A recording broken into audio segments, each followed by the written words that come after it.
Revelation 15 verse 1 to 21. I, John, beheld yet another great and marvelous sign in the heavens. My eyes were lifted, and lo, I saw 7 mighty angels, their radiant forms glowing with divine splendor, standing in the presence of the Almighty.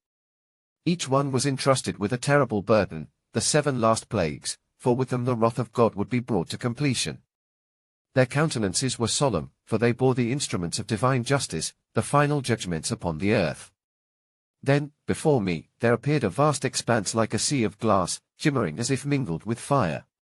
The brilliance of it reflected the divine majesty of the throne, and upon its surface stood those who had triumphed over the beast, his image, and the number of his name. These were the redeemed, the faithful ones who had endured the tribulation and refused to yield to the mark of the enemy.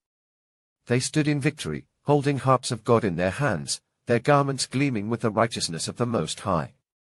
As I gazed upon them, I heard the sound of a great and powerful song rising up to the heavens. It was the song of Moses, the servant of God, and the song of the Lamb. Their voices rang out in unison, exalting the Almighty. Great and marvelous are your deeds, Lord God Almighty. Just and true are your ways, O King of the nations. Who shall not fear you, O Lord, and glorify your name? For you alone are holy. All nations shall come and worship before you. For your righteous acts have been revealed.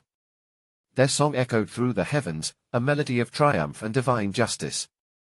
As the sound of their praise ascended, I saw the heavens open once more, and the temple, the tabernacle of the testimony, was revealed.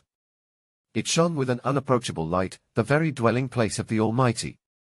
From within its sacred chambers, the 7 angels emerged, clad in robes of pure, glistening linen, their chests girded with golden sashes, symbols of divine authority. Then, one of the 4 living creatures, the mighty beings that surround the throne of God, stepped forward. In his hand, he bore 7 golden bowls, filled to the brim with the wrath of God, the wrath of him who lives forever and ever. The air grew heavy with the weight of divine judgment as the angels received these vessels, their purpose now made clear. Suddenly, the temple was filled with smoke, the very glory of God and his power manifesting in thick, luminous clouds. It was the same presence that had once filled the tabernacle of old, the same overwhelming holiness that had descended upon Mount Sinai. No one could enter the temple, no angel, no living creature, until the 7 plagues were poured out in full measure upon the earth. And I, John, stood in awe, my spirit trembling at the vision before me. For I knew that what was to come would shake the heavens and the earth, and the final chapter of God's judgment would be revealed.